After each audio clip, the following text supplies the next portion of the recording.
अफीम जांच के नाम पर एक बार फिर से किसानों को अपने पट्टे काटे जाने का डर सताने लगा है। हैरत की बात तो यह है कि जिन किसानों को घटिया अफीम को लेकर नोटिस अफीम प्लांट से जारी हुए हैं, उनमें कई किसान ऐसे भी हैं जिनकी अफीम तौल केंद्र पर एक क्लास में ली गई, उनको भी प्लांट ने नोटिस जारी किए हैं, जिसे लेकर किसानों में नाराजगी है और वे जाँच प्रक्रिया पर सवाल खड़े कर रहे हैं, जबकि किसान नेता इसे प्लांट की जाँचकर्ताओं द्वारा भ्रष्टाचार किए जाने का एक जरिया बता रहे हैं। हर वर्ष की तरह इस वर्ष भी अफीम उत्पादक किसान अपनी अफीम नारकोटिक्स को तोलकर उसका पैसा भी ले चुके हैं, लेकिन इसके बाद जो अफीम की जांच अफीम प्लांट में होती है उसमें 200 से ज्यादा किसानों को घटिया अफीम को लेकर नोटिस विभाग ने जारी किए हैं। पर इस प्रक्रिया की सबसे बड़ी विडंबना देखिए कि नोटिस के बाद अब एक जांच और होगी, जिसके बाद ही इन किसानों में किसका पट्टा सलामत रहेगा और किसका कटेगा ये तय होगा। बस यही वो पेज है जिसे लेकर हमेशा से सवाल खड़े होते आए हैं, क्योंकि घटिया अफीम के नोटिस के बाद अब जो जांच शुरू होगी उसमें कई किसानों की अफीम को सही बता दिया जाएगा, जिसे लेकर प्लांट के लोगों पर पैसे लेने का आरोप भी हर बार लगता है और इसके लिए बाकायदा दलाल भी बाजार में घूमते दिखे जाते हैं। किसान नेताओं ने बताया कि 1.5 लाख रुपए लेकर पट्टे बहाल किए जाने को लेकर दलाल घूम रहे हैं और जो पैसा किसान देगा उसकी अफीम घटिया से बाहर हो जाएगी और जो नहीं देगा उसका अफीम पट्टा काट दिया जाएगा। उनका मतलब ये कहना है कि जो फर्स्ट में जो जहाँ पे जो खुल्डे होते हैं ना अपने अफीम तोल लेता है, वहीं पे केंद्र पे मतलब किसानों के सामने जांच होनी चाहिए। किसानों का सभी का कहना यही है। वहाँ से एक क्लास में चला जाता है, यहाँ पे आके फिर घटिया हो जाता है, फिर वहाँ पे नोटिस आता है, किसानों को यहाँ बुलाता है, उसके सामने ऑफिस जाँच नहीं हो पाती है। सही जाँच तो ये नहीं हो रही है, लेकिन हमारा कहना यही है किसानों का, क्योंकि सैंपल लेते हैं, वो सैंपल के आधार पर अपने मशीन के अपने सामने जाँच करवाते नहीं है।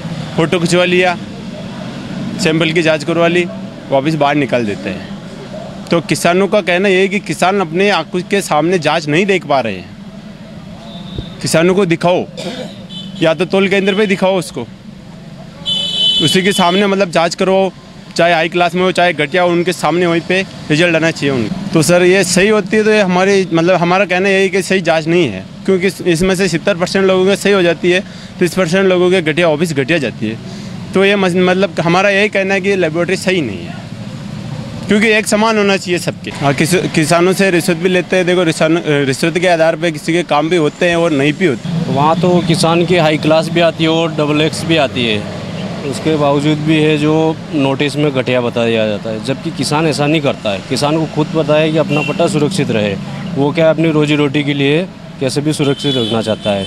उसके बाद में भी वहाँ पर संतुष्ट होकर घर पे चला जाता है और यहाँ पर आने के बाद में महीने 2 महीने के बाद में घटिया घोषित आपको नोटिस थमा दिया जाता है। तो इसका कारण क्या है? जो भी हो वहीं पे निष्पक्ष रूप से जांच होना चाहिए और जो किसान के सामने होना चाहिए। किसान को यहाँ आने के बाद में भी पता थोड़ी ना है कि अपनी अफीम घटिया है कि कौन सी है, वो तो सही माल दे रहा है। जो भी है कार्रवाई ये इनके हिसाब से करते हैं। अब यहाँ आके बोलते हैं कि बस है जो आपके नमूना देख लो, नमूना देखने के बाद में वापस घर पे भेज देते हैं और उसके बाद में बोलते हैं 1 दिन बाद में आना या फिर 1 दिन बाद में आपका जो है तो आपको नेट पर दिखा देंगे, हम नेट पर सर्च करेंगे, उसके बाद में हमको जानकारी मिलेगी।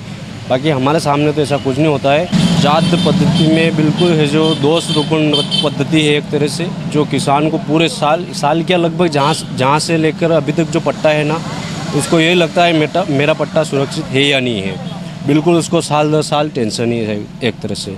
जब भी बो रहा है तब से लेकर वो टेंशन में रहता है। जहाँ तक अफीम नीति नहीं आएगी, जहाँ तक वो पट्टा बोएगा नहीं, वहाँ तक लेके असमंजस में है किसान। उसको वहाँ तक यहाँ ये पता नहीं मतलब मेरा पट्टा सुरक्षित है या मेरा पट्टा गया है।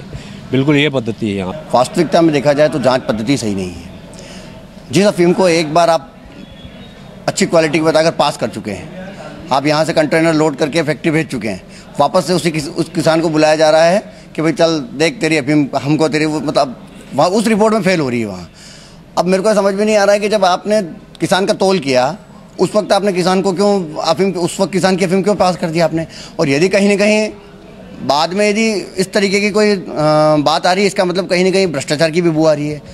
और मैं तो आपको इस विषय से भी अवगत करा दूँ कि ये मात्र भ्रष्टाचार का खेल है।